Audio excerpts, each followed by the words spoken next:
నేను Pratyusha. Welcome back to my channel. ఎలా ఉన్నారు అందరూ? నేనైతే చాలా బాగున్నానండి. ఇంకేంటి సంగతులు చెప్పాలి మీరే. ఏముందండి, రెగ్యులరే నాకైతే. ఇంకా మా అమ్మ వచ్చింది కదా, ఏదో ఒకటి చేయమంటూ ఉంటుంది. నువ్వు బాగా వంట చేస్తావు బుజ్జి, ఏదైనా చెయ్యు అది ఇది అంటుంది. కానీ అమ్మ నాకేం రాదమ్మా అని చెప్పేసి నేనే మా అమ్మతో వండించుకుంటాను ఎక్కువ. సో ఈసారి అయితే మా హస్బెండ్ని ఎప్పటి నుంచో పానీపూరి తినాలనిపిస్తుంది, తీసుకెళ్ళండి అంటే అస్సలు బయట ఇప్పించలేదు. తీరా అంతా కష్టపడి బయటికి వెళ్ళి తింటే అస్సలు బాగోలేదు. ఇంక ఇలా కాదని చెప్పేసి నేనే ఇంట్లో అందరి కోసం చేద్దామని అనుకున్నాను. ఈ లోపేమో మా హస్బెండ్ పూరీలు తీసుకొచ్చారు, బయట కొనేసి తీసుకొచ్చారు. ఇంట్లో చేసుకోవాలంటే బాబుతో ఇంకా అవ్వదు కదా, చాలా కష్టం అని చెప్పేసి ఇంకా ఆయనే తెచ్చేసారు పూరీలు. సరే అయితే ఇంట్లోనే చేస్తానని చెప్పేసి ఇంకా నేను బఠానీ నానపెట్టమని చెప్పాను మా అత్తగారిని. నానపెట్టేసి ఆల్రెడీ ఉంచేసి ఉడకపెట్టేసి ఉంచారు. అందులోనే బంగాళదుంపలు కూడా వేసి ఉడకపెట్టి ఉంచారు. సరే అయితే ఇంక చేద్దామని చెప్పేసి ఇక్కడైతే నేను చాట్ ప్రిపేర్ చేస్తున్నానండి వాళ్ళ కోసం. ఏముంటుంది, ఇంట్లో వాళ్ళ కోసం ఏదో ఒకటి చేస్తే అదొక హ్యాపీ కదా అని చెప్పేసి ఇంకా బేబీని అయితే మా అమ్మకి అప్పచెప్పేసాను. మా అమ్మకి అప్పచెప్పేసి ఇంకా గబగబా చేస్తున్నానండి. చాలా ఫాస్ట్గా చేస్తున్నాను. ఎందుకంటే బేబీ ఇచ్చే కొంత టైంలోనే నాకు ఎంత పని ఉందో అంత పని ఫాస్ట్గా చేసుకోవాలి. లేకపోతే మళ్ళీ లెగిసి ఏడవడం గట్రా చేస్తాడు. కాబట్టి కంపల్సరీగా ఇచ్చిన తక్కువ టైంలోనే నేను ఫాస్ట్గా ప్రిపేర్ చేసుకోవాలి ఫుడ్ని. సరేలే అని చెప్పేసి ఇంకా ఫాస్ట్గా చేయడం స్టార్ట్ చేస్తాను.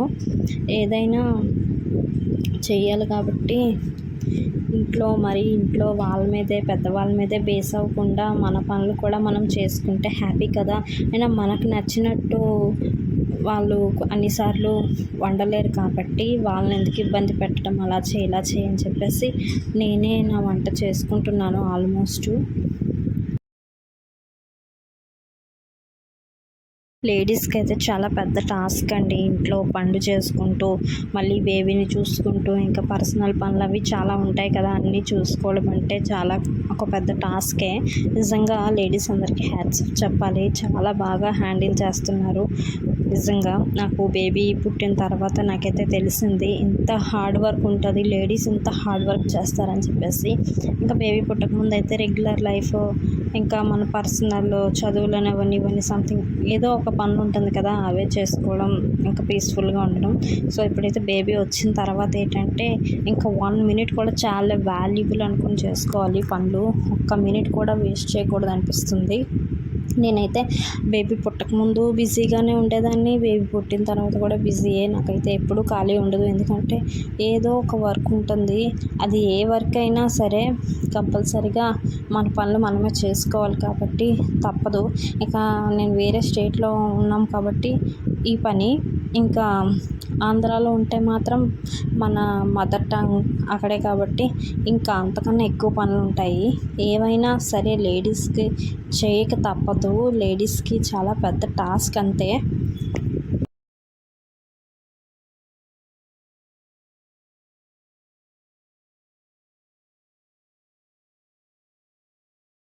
నేనైతే 1 మినిట్ కూడా వేస్ట్ చేయకుండా ఫాస్ట్గా చేస్తున్నాను. మొబైల్ కూడా చూసి చాలా రోజులైంది. నాకైతే వీడియోస్ కూడా పెట్టడానికి చాలా కష్టమవుతుంది, ఎందుకంటే అన్నీ హ్యాండిల్ చేసుకోవట్లేకపోతున్నాము. ఎందుకంటే అంటే బేబీ మన కంట్రోల్లో వచ్చేంత వరకు మనకి కొంచెం హార్డ్ వర్క్ తప్పదు. 1 మినిట్ కూడా చాలా వాల్యుబుల్ అని చెప్పేసి ఇప్పుడు టైం వాల్యూ నాకైతే చాలా తెలుస్తుంది. అస్సలు టైం వేస్ట్ చేయబుద్ధి కావట్లేదు. అంటే బేబీ పడుకుంది, ఈ టైంలో ఏం చేయాలి అంటూ ప్లాన్స్ వేసుకుంటూ అలా రోజువారీ పనులన్నీ చేసుకుంటున్నాం. సో ఫైనల్గా పానీపూరి, చాట్ అండ్ రసం కూడా ప్రిపేర్ అయిపోయింది. ఇప్పుడైతే తిండే ఉంది. నా వీడియో కనుక మీకు నచ్చినట్లయితే ఛానల్ లైక్, షేర్, కామెంట్